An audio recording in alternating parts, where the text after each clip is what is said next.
Olá pessoal, tudo bem? Nesse vídeo eu irei falar sobre a tabela periódica, histórico e propriedades.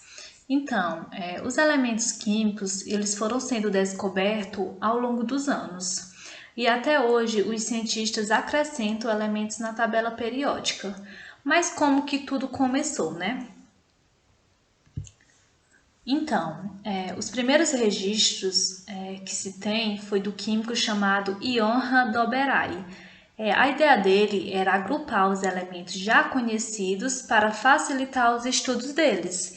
Então, ele criou por volta de 1829 as tríades de Doberai, onde ele agrupava três elementos de acordo com as características deles, onde a média aritmética das massas atômicas do primeiro e do terceiro elemento daria a massa do segundo elemento. Como, por exemplo, para descobrirmos a massa do sódio, era feita a soma da massa do lítio, que era 6,9, mais a massa do potássio, que é 39, e depois era dividido por 2. Porém, essa ideia ela não funcionou para os elementos com massas atômicas muito alta. E surgiu outro modelo de tabela. Então, o segundo contribuinte foi Charcot-Toart, com a teoria do parafuso telúrico, por volta de 1862 e 1863. Então, ele colocou os elementos conhecidos até aquele momento em ordem crescente de massa atômica, numa linha aspiral, em volta de um cilindro a 45 graus. Quando um elemento se encontrava com o outro, eles teriam as mesmas características.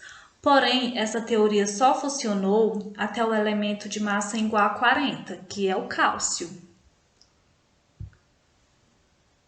E surgiu então outro modelo de tabela, que foi proposto por John Newlands, por volta de 1864, que foi as oitavas de Newlands, que além de ser químico, ele era um amante da música.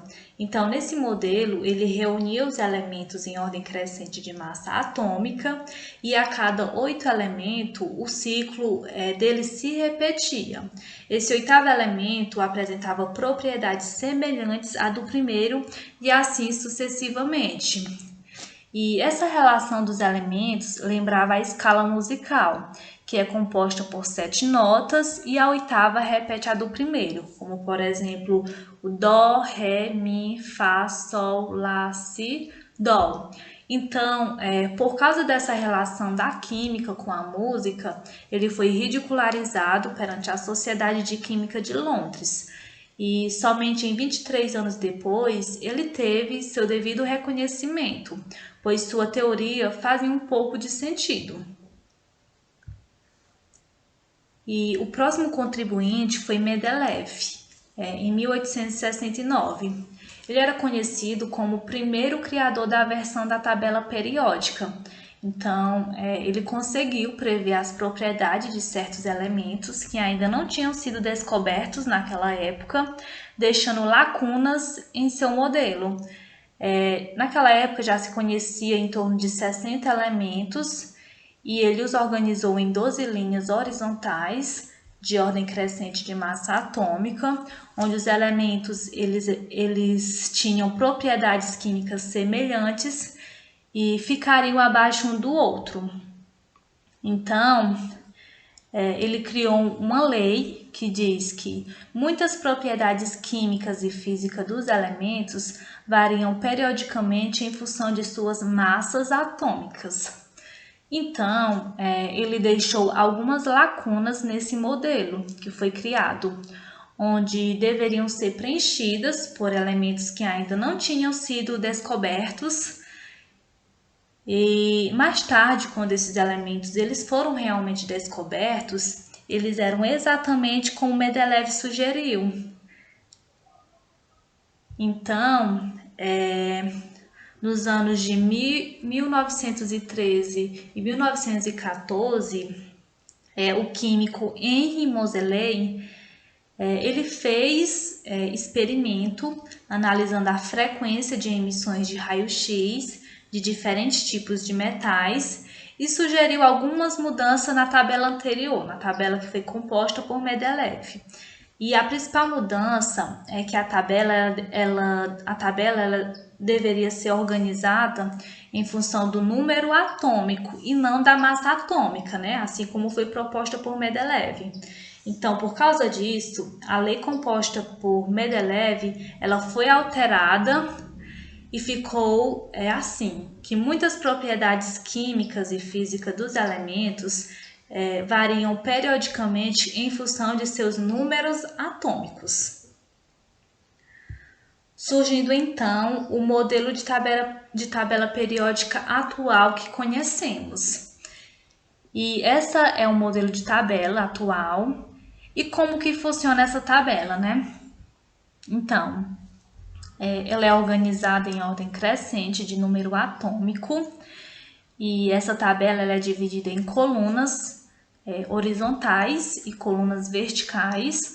As colunas horizontais elas são chamadas de período e as colunas verticais elas são chamadas de grupos ou família.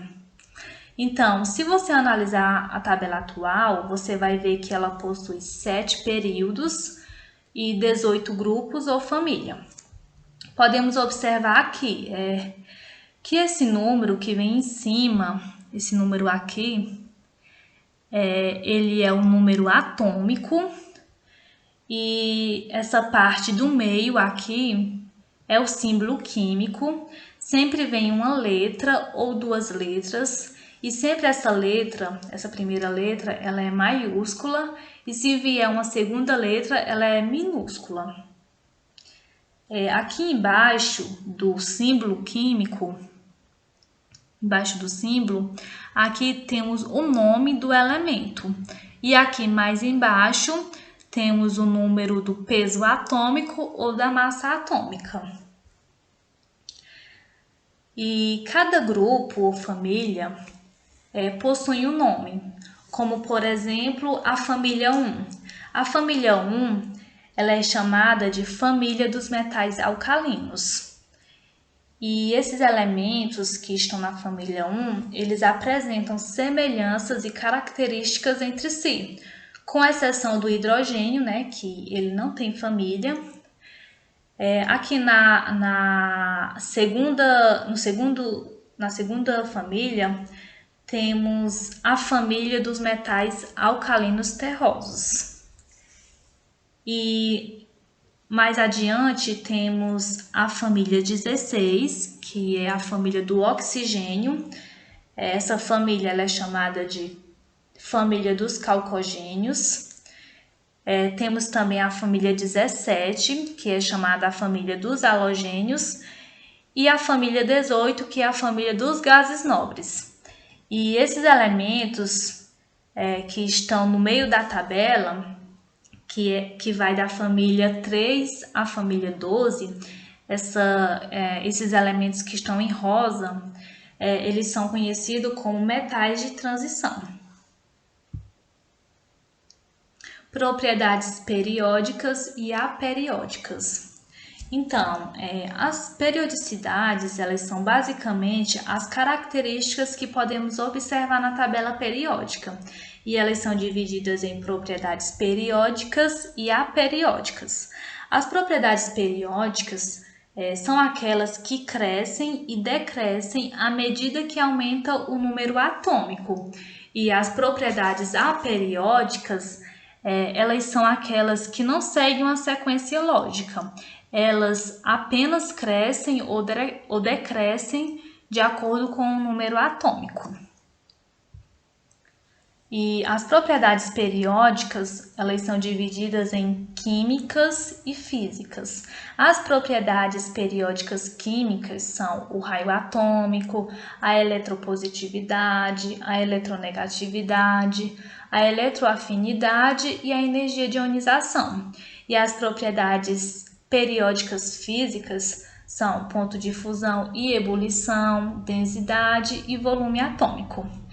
E eu vou falar um pouco sobre cada uma delas. A primeira é o raio atômico. O raio atômico é igual à metade da distância entre os núcleos de dois átomos vizinhos. Então, como podemos ver aqui na imagem, o meu raio ele vai ser a metade dessa distância entre os núcleos de dois átomos, e esse raio ele vai crescer em direção ao elemento frâncio. Então, o raio atômico ele vai crescer em uma família de cima para baixo e no mesmo período da direita para a esquerda. Lembrando que o raio do ânion ele vai ser maior do que o raio do nêutron, que vai ser maior do que o raio do cátion. Outro tipo de propriedade periódica é a eletropositividade. A eletropositividade é a capacidade do átomo de perder elétrons. Então, a eletropositividade ela vai crescer em direção também ao elemento frâncio, ou seja, em uma família vai crescer de cima para baixo e em um período da direita para a esquerda. Lembrando que os gases nobres eles apresentam eletropositividade nula. Eletronegatividade. Então, a eletronegatividade é a capacidade do átomo de receber elétrons e vai crescer agora em direção ao elemento flúor. Ou seja, em uma família vai crescer de baixo para cima e em um período da esquerda para a direita. E nessa propriedade, os gases nobres eles também vão apresentar eletronegatividade nula. Temos também a eletroafinidade, ou também conhecida como afinidade eletrônica, que é a facilidade com que o átomo tem de receber elétrons, liberando assim energia. Então, a eletroafinidade ela vai crescer em direção ao flúor, ou seja, em uma família de baixo para cima e em um período da esquerda para a direita. E os gases nobres também vão apresentar eletroafinidade nula. Energia de ionização. A energia de ionização é a energia necessária para arrancar definitivamente um elétron de um átomo e vai crescer em direção ao gás nobre hélio, ou seja, vai crescer em uma família de baixo para cima e em um período da esquerda para a direita. Temos também o ponto de fusão e ebulição. O ponto de fusão é aquela temperatura onde a substância ela passa do estado sólido para o estado líquido. E já o ponto de ebulição é aquela temperatura onde a substância ela passa do estado líquido para o estado gasoso. E onde que vamos encontrar na tabela periódica os elementos que apresentam maiores pontos de fusão e de ebulição, né? Então, vai ser nos metais, porque os metais eles apresentam elevados pontos de fusão e de ebulição. Então, como podemos ver aqui nessa imagem, na família 1 e na família 2, ou seja, os metais alcalinos e alcalinos terrosos, o ponto de fusão e de ebulição vai crescer de baixo para cima e os elementos que estão no centro vai crescer para baixo. A densidade. O que é a densidade, né? A densidade é a relação entre a massa e o volume e vai crescer de cima para baixo e das extremidades para o centro. Temos também o volume atômico, que é o volume ocupado por um mol de átomos, que é 6,02 vezes 10 a 23 partículas no estado sólido. E esse volume ele cresce de acordo com essa tabela que vocês estão vendo.